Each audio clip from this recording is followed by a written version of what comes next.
Hello friends, a very warm welcome to Bodhisattva PCS. My dear friend, आप सभी को पता है कि बिहार की 75% जनसंख्या अपनी आजीविका के लिए एग्रीकल्चर पे डिपेंडेंट करती है। और यदि हाल ही में जारी बिहार की आर्थिक सर्वेक्षण 2022-23 के आंकड़ों को देखा जाए तो यह बता रहा है कि पिछले 5 सालों से बिहार के जीएसडीपी में, दैट मीन्स राज्य के जीएसडीपी में जो एग्रीकल्चर का योगदान है वो 25% के बराबर बना हुआ है। तो ये कुछ आंकड़े अपने आप में पर्याप्त हैं यह बताने के लिए कि बिहार के ओवरऑल डेवलपमेंट के लिए इसके एग्रीकल्चर का डेवलपमेंट कितना आवश्यक है। जहां पे भारत में तृतीय हरित क्रांति की बात करी जा रही है, द्वितीय हरित क्रांति भी बहुत सारी जगहों पर शुरू हो चुका है। अब तृतीय हरित क्रांति, स्मार्ट एग्रीकल्चर के बारे में बात करी जा रही है। वहां पर अभी भी कहीं ना कहीं बिहार जो है एग्रीकल्चर क्षेत्र में पिछड़ा हुआ है, बावजूद इसके कि बिहार सरकार के द्वारा जो पिछले 15 सालों में बिहार में लॉलेसनेस की स्थिति थी या इकोनॉमिक बैकवर्डनेस की स्थिति थी, इसको लेके काफी ज्यादा प्रयास करे गए। उसमें से सफल यदि उनमें देखा जाए कुछ सफल प्रयासों में, तो बिहार में जो कृषि रोड मैप था उनमें से एक है, ठीक है। और इसी कृषि रोड मैप के बदौलत जो बिहार कभी फूड डेफिशिएंट स्टेज था, अभी जो है फूड सफिशिएंट स्टेज में पहुंच चुका है माय डियर फ्रेंड। और अभी बात करें बिहार बजट 2023-24 तो उसके अनुसार यह पता चला है कि एज ऑफ 2021-22 जो बिहार में कुल अनाज उत्पादन था वो 181 लाख टन के बराबर था। तो ये अपने आप में काफी महत्वपूर्ण उपलब्धि है जो कि किसके बदौलत हुई? कृषि रोड मैप के सक्सेस इंप्लीमेंटेशन के बदौलत। और पिछले 15 सालों में बिहार जो है लगभग 5 बार कृषि कर्मण अवार्ड जो है 5 बार कृषि कर्मण अवार्ड भी प्राप्त कर चुका है। तो ये था हमारा इंट्रोडक्शन। ये टॉपिक अपने आप में काफी ज्यादा महत्वपूर्ण है क्योंकि यह एग्रीकल्चर को समाहित किया हुआ है, बिहार स्पेशल है, बिहार ओरिएंटेड है, साथ में करंट अफेयर्स भी इसमें इंक्लूड है क्योंकि चौथे कृषि रोड मैप की बात करी जा रही है। तो ये करंट का इंपॉर्टेंट करंट का टॉपिक हो गया। तो ये अपने आप में टॉपिक काफी ज्यादा डायनेमिक है। If you are serious aspirant for 68 BPSC और 69 BPSC mains examination my dear friend, then watch this video from beginning to the last, क्योंकि आपकी प्री, मेंस और इंटरव्यू तीनों एग्जामिनेशन में, तीनों चरण में आपको काम देने वाला है। अब हम देख लेते हैं एक एक करके कि जो अभी तक 3 एग्रीकल्चर रोड मैप इंप्लीमेंट किए जा चुके हैं उनका लक्ष्य क्या था, क्या क्या उनके द्वारा प्राप्तियां हुई और चौथे में क्या क्या टारगेट करा गया है माय डियर फ्रेंड। काफी इंपॉर्टेंट है, सबका एनालिसिस हम देखेंगे। उससे पहले मैं बताना चाहूंगा कि यदि आपका टारगेट है 69 बीपीएससी मेंस तो हमारे द्वारा जो है अचीवर बैच शुरू किया जा रहा है। एडमिशन शुरू हो चुका है मात्र 2425 रुपया में। We are covering all parts of GS first and GS second paper like history, polity, economy, geography, international relation, science and tech, disaster management, सारी चीजें हम कवर करा रहे हैं through video lecture and PDF notes. इसके साथ साथ S A के 100+ टॉपिक कवर कराए जाएंगे। जो हमारा करंट होगा उसके स्रोत PIB, the Hindu, Indian express और बिहार गवर्नमेंट की वेबसाइट है। इसमें वीकली आंसर राइटिंग प्रैक्टिस है मात्र 2499 रुपए में my dear friend. If you want to join our achiever program because this time is yours and you are the winner my dear friend, then you can call and WhatsApp on 97-170-58-805। ये हमारा एक number है। दूसरा number है 98-10-63-8805। इस दोनों number पे call करके, व्हाट्सएप करके आप हमसे जुड़ के आप अपने प्रिपरेशन का स्टैंडर्ड एंड पेस दोनों मेंटेन कर सकते हो माय डियर फ्रेंड, ठीक है। ये हो गया हमारा प्रचार। अब आगे चल के हम एक एक करके देख लेते हैं कि प्रथम जो कृषि रोड मैप था उसमें क्या अचीवमेंट रहा, द्वितीय कृषि रोड मैप में क्या अचीवमेंट रहा, तृतीय कृषि रोड मैप में क्या अचीवमेंट रहा। देखिए, इसको इन शॉर्ट में समझाना चाहूंगा, फॉर्मूला देना चाहूंगा। किसी भी टॉपिक को मेरा यही अप्रोच रहता है कि मैं आपको समझाऊं, बाकी फैक्ट्स याद करना तो आप कहीं से भी याद कर लोगे। तो पहला कृषि रोड मैप मैंने बताया कि जब 15 साल पहले नीतीश कुमार जी की गवर्नमेंट बनी तो काफी ज्यादा सोसाइटल इश्यूज थे, काफी ज्यादा इकोनॉमिकल इश्यूज थे। हम पॉलिटिकल इश्यूज में ना जाके यदि हम सोसाइटल और इकोनॉमिकल इश्यूज देखें तो काफी ज्यादा थे। लॉलेसनेस की स्थिति थी, इकोनॉमिक बैकवर्डनेस की स्थिति थी, तो बिहार गवर्नमेंट के द्वारा बहुत ज्यादा प्रयास किया गया। तो उस समय कहीं ना कहीं इंफ्रास्ट्रक्चरल लेवल पे दिक्कतें होगी ना। तो पहले जो कृषि रोड मैप था उसमें एग्रीकल्चर को डेवलप करने के लिए और संरचनात्मक डेवलपमेंट करे गए। उसमें जब आपने, जैसे कि मैंने पहले बताया कि बिहार में जो हरित क्रांति की शुरुआत हुई थी वो हमारे इंडिया में 60 के दशक में, तो उस समय बिहार में भी शुरुआत करा गया था शाहाबाद डिस्ट्रिक्ट से, जो अभी रोहतास, कैमूर और आरा बन चुका है वो टूट के। तो वहां से हालांकि उस एरिया में कुछ हद तक सक्सेस हुआ, लेकिन ओवरऑल बिहार में जो हरित क्रांति थी वो सक्सेस नहीं हुई और हम एग्रीकल्चर सेक्टर में काफी ज्यादा पिछड़ गए और संरचनात्मक गड़बड़ियों के चलते।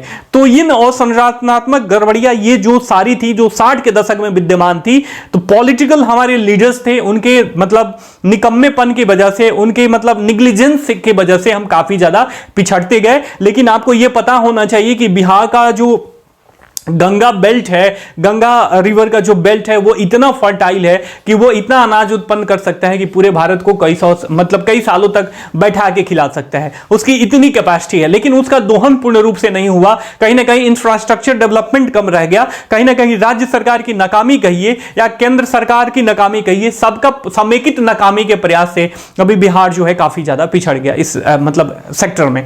ठीक है, चूंकि एग्रीग्रियन सोसाइटी है, आपको मैंने बताया कि 75% जनसंख्या जो है अभी भी एग्रीकल्चर पे डिपेंडेंट है आजीविका के लिए। तो बिहार के ओवरऑल डेवलपमेंट के लिए, यहां पीपल के डेवलपमेंट के लिए एग्रीकल्चर का डेवलपमेंट काफी आवश्यक है। जो प्रवासन वगैरह होते हैं बिहारी पीपल का, कहीं अदर स्टेट जाके मतलब काम करते हैं, वो इसी बदौलत करते हैं क्योंकि बिहार में ना तो एग्रीकल्चर एग्रीग्रियन सोसाइटी है, तो एग्रीकल्चर डेवलपमेंट भी ना ढंग से हो पाया, लैंड जो भूमि का विकास होना चाहिए जिस तरीके से, उस तरीके का नहीं हो पाया, इंडस्ट्रियल रिवॉल्यूशन नहीं आ पाया, बहुत सारी कमियां हैं। और देखिए पिछले 15 सालों में जो बिहार का डेवलपमेंट हुआ उसका पूरा क्रिटिकल एनालिसिस जो है, बिहार सरकार की क्या अच्छाइयां रही, क्या नाकामियां रही, क्या बुराइयां रही, उस पर पूरा एक वीडियो लेक्चर मैंने प्रोवाइड कराया है। पूरा एक ऑर्गेनाइजेशन का थेसिस था मुझे मिला और उसका स्टडी करके पूरा डिटेल एनालिसिस मैंने आपको प्रोवाइड कराया। नीचे वीडियो के डिस्क्रिप्शन बॉक्स में उसका लिंक दिया हुआ है, उसे क्लिक करके देख के आप अपना प्रिपरेशन में जो है उसका इनपुट दे सकते हो डेटा का, जो आपके मेंस में और इंटरव्यू में काफी ज्यादा काम देगा माय डियर फ्रेंड। ठीक है, तो हमने देखा कि जो प्रथम जो कृषि रोड मैप था उसमें और संरचनात्मक डेवलपमेंट करे गए, इंफ्रास्ट्रक्चर डेवलपमेंट करे गए, बेस बनाया गया। उसके बाद फिर उसमें जो द्वितीय कृषि रोड मैप था उसमें क्या करा गया, उसमें फूड सिक्योरिटी, पोषण सिक्योरिटी की बात करी गई। फिर जो तृतीय कृषि रोड मैप था उसमें क्या करा गया, उसमें यह देखा गया कि भैया ये जो जहां पे हम देख रहे हैं कि ग्रीन रिवॉल्यूशन सक्सेस है पंजाब और हरियाणा में, यहां पे देख रहे हैं कि लैंड का जो फर्टिलाइजर पावर है, लैंड की जो उर्वरक क्षमता है वो कहीं ना कहीं वो घट रही है। ठीक है, तो हम कहीं ना कहीं हमें रासायनिक उर्वरक से शिफ्ट करके जैविक खेती की तरफ बढ़नी चाहिए। ठीक है, तो ये सारी चीजें करी गई, पैरा मोटिवेशन की तरफ बढ़ा गया। जब आदमी का पेट भर जाता है तभी तो वो भगवान के बारे में सोचेगा, एक भूखा व्यक्ति भगवान के बारे में क्या सोचेगा। तो अब देख लीजिए, इसी फॉर्मूले पे इंप्लीमेंट कर दीजिए। प्रथम जो कृषि रोड मैप था 2007 से 2012 के बीच, शुरुआत 2007 से हुआ। क्या करा गया, जो नाकामियां थी प्रीवियस गवर्नमेंट की, उसमें एक नाकामी ये भी थी, उसका खामियाजा बिहार का राज्य बीज निगम भी भुगत रहा था। ये भी बंद पड़ चुका था, इसके दरवाजे सड़ गल रहे थे। जो इसे एफिलिएटेड जो रिसर्च एंड डेवलपमेंट की संस्थाएं थी सब तहस नहस हो चुकी थी। तो बिहार सरकार का जो नीतीश कुमार के कुछ अचीवमेंट गिनाए जा सकते हैं, उसमें ये बिहार बीज निगम का पुनर्जीवीकरण भी एक प्रमुख वो है। तो इसको पुनर्जीवित करा गया। इसके द्वारा बीज ग्राम योजना, मुख्यमंत्री रैपिड सीड एक्सटेंशन प्रोग्राम जो हाईली सक्सेस था इस प्लान के तहत, प्रथम कृषि रोड मैप के तहत वगैरह लाया गया और किसानों के माध्यम से प्रमाणित बीज का उत्पादन शुरू किया गया और धीरे धीरे एग्रीकल्चर सेक्टर में हम लोग डेवलपमेंट करने लगे। फिर आता है कृषि रोड मैप प्रथम समाप्त होता है, द्वितीय चरण शुरुआत हो जाता है 3 अप्रैल 2012 से। अब देखिए यहां पे ये मैं इसलिए बता रहा हूं कि कभी भी जब आप समेकित प्रयास करते हो ना प्री मेंस और इंटरव्यू के लिए, तभी जाके वो व्यक्ति ओवरऑल एक तो प्रयास वैसे करता है, दूसरा उसके सबकॉन्शियस माइंड में ये एड ऑन होते जाता है कि भैया मुझे प्री देना है, मेंस देना है, इंटरव्यू देना है। ठीक है, और हमेशा चलते रहता है। बाकी कुछ लोग कहते हैं कि ना भैया प्री दे लेंगे, उसके बाद मेंस दे लेंगे, फिर निकलेगा तो इंटरव्यू की तैयारी करें। तो ऐसा कुछ नहीं होता है। अब मैं ये क्यों कह रहा हूं, इसका प्रमाण है। मान लीजिए आपने कुछ नहीं पढ़ा, कृषि रोड मैप पढ़ लिया, वैसे ही ऊपर से एनालिटिकल अप्रोच नहीं करा और पूछ दिया आपके 69 बीपीएससी प्री एग्जाम में कि द्वितीय कृषि रोड मैप के बारे में कौन से स्टेटमेंट नहीं सही है। फूड सिक्योरिटी, पोषण सिक्योरिटी, साथ में लैंगिक और मानवीय समानता इसमें शामिल है। फिर आपको लगेगा कि इसमें लैंगिक और मानवीय पहलू कहां से इंक्लूड हो गए, तो एग्रीकल्चर की बात करी जा रही है। लेकिन द्वितीय एग्रीकल्चर की बात करें, द्वितीय जो कृषि रोड मैप था, इसका जो प्रमुख लक्ष्य था उसमें लैंगिक और मानवीय पहलू कि जो मेल सेंट्रिक ना होके, पुरुष सेंट्रिक ना होके, कृषि जो है सबके लिए समान विकास हो उसका, ठीक है। इसके साथ इसमें फूड सिक्योरिटी टारगेट रखा गया। तो खाली पेट भरने से ही पोषण की सुरक्षा नहीं होती है ना, तो फसल विविधीकरण और पोषण सिक्योरिटी भी टारगेट रखा गया। इसके साथ साथ किसानों की इनकम बढ़ाने की बात करी गई, सिंचाई क्षमता का विकास करा गया। बिहार में एटलीस्ट ये टारगेट करा गया कि बिहार के एटलीस्ट एक खाद्य उत्पाद जो है भारत के हर एक थाली में पहुंचना चाहिए। तो ये थे द्वितीय कृषि रोड मैप के कुछ इंपॉर्टेंट पहलू, टारगेट जिसमें काफी हद तक बिहार गवर्नमेंट के द्वारा सफलता भी प्राप्त करी गई। ये समाप्त होता है और शुरुआत होती है तृतीय कृषि रोड मैप की 2017-22 के पीरियड में। नवंबर 2017 में तत्कालीन राष्ट्रपति श्री रामनाथ कोविंद जी के द्वारा राजधानी पटना में इसकी शुरुआत होती है। प्रमुख उद्देश्य क्या था? रासायनिक खाद से छुटकारा दिलाना और जैविक कृषि को बढ़ावा देना। देखिए बिहार में स्मार्ट एग्रीकल्चर क्यों इंपॉर्टेंट है, इससे रिलेटेड भी मैंने एक वीडियो अवेलेबल कराया हुआ है, नीचे वीडियो के डिस्क्रिप्शन बॉक्स में उसका भी लिंक दिया हुआ है। काफी सारी चीजें मैं फ्री ऑफ कॉस्ट आपके लिए लेके आया था, तो आप उसे देख के आप अपने प्रिपरेशन का पेस और स्टैंडर्ड दोनों मेंटेन कर सकते हो माय डियर फ्रेंड, ठीक है। उसे भी देख लेना एक नजर से, काफी इंपॉर्टेंट है। छुटकारा दिलाया गया और जैविक कृषि को बढ़ावा दिया गया, ठीक है। इसके साथ साथ इसमें जो पहले डीजल से चालित पंप होते थे, किसान जो है पंप सेट लगा के पानी निकालते थे, भूमि से पानी का दोहन करते थे, उसकी जगह पर बिजली चालित पंप सेट का वितरण पे विशेष जोर दिया गया, ठीक है। सब्सिडी वगैरह गवर्नमेंट के द्वारा दी गई। इसके साथ साथ खेतों में आपने देखा होगा कि किसान अगर एक्स्ट्रा पुआल वगैरह होता है, धान की भूसी होती है या गेहूं की भूसी होती है, उसको जला देते हैं, तो इससे मिट्टी की उर्वरता भी कम हो जाती है, कीड़े मकोड़े जो मिट्टी को फर्टाइल करते हैं वो भी मर जाते हैं। तो उससे रोकने के लिए सरकार ने अनेक तरीकों का मशीन का डिस्ट्रीब्यूशन किया कि ना भैया तुम उसको पतला पतला काट दो इस मशीन से और उसी में खेत में मतलब बिछा दो, खेत में उसको स्प्रेड कर दो और पानी चला दो, वो सड़ जाएगा और ह्यूमस बन जाएगा, ठीक है।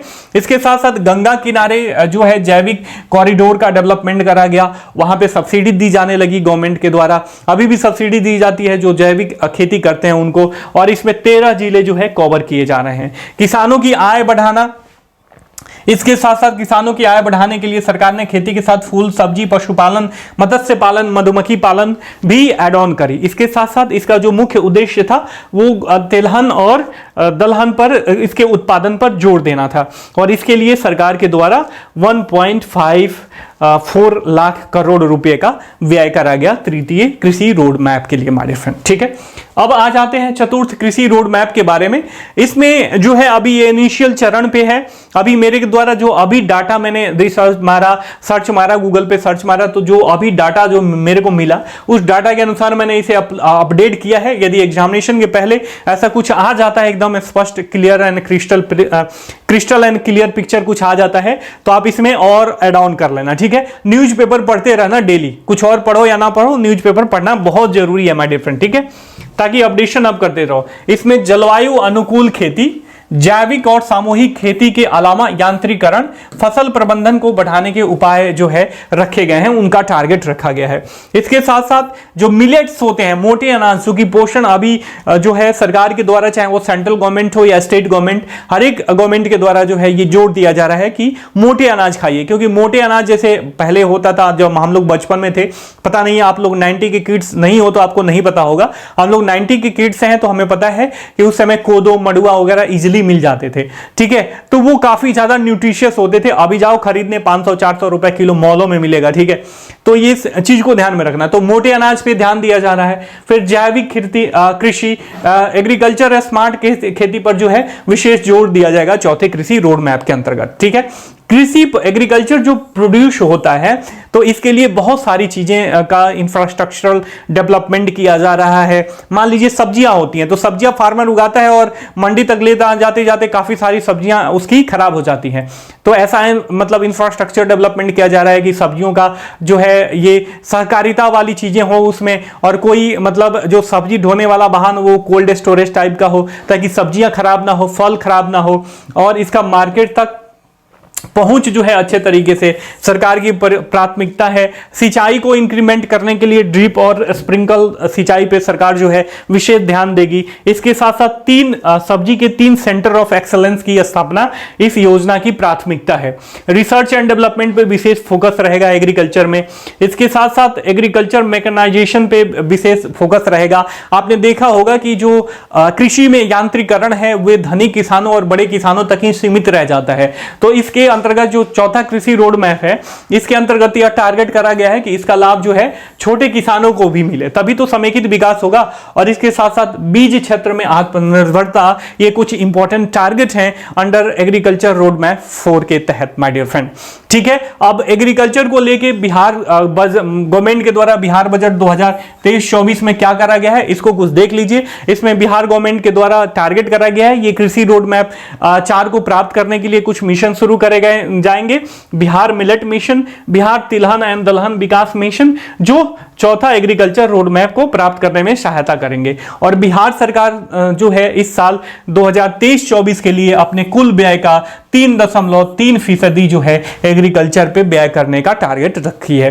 तो ये था हमारा ओवरऑल वीडियो लेक्चर ऑन, जो कि हमारा मतलब बिहार का में जो बिहार सरकार के द्वारा एग्रीकल्चर रोड मैप शुरू किए गए हैं उनको लेके था। आई होप कि आपको वीडियो का जो भी कंटेंट है काफी अच्छे से समझ में आ गया होगा, वीडियो का प्रेजेंटेशन भी अच्छा लगा होगा। और हाँ, फिर से एक बार मैं अपना प्रचार कर दूं, यदि आप हमसे जुड़ना चाहते हो तो ये हमारा नंबर है 97-170-58-805। दूसरा नंबर है 98-10-63-88-05। इस नंबर पे, इन दोनों नंबर में से किसी पर भी कॉल करके, व्हाट्सएप करके आप हमसे जुड़ के प्रिपरेशन का अपने स्टैंडर्ड और पेस दोनों मेंटेन कर सकते हो माय डियर फ्रेंड। मिलते हैं अगले वीडियो लेक्चर में अगले टॉपिक के साथ, तब तक के लिए साइनिंग ऑफ, टेक केयर, जय हिंद, जय भारत।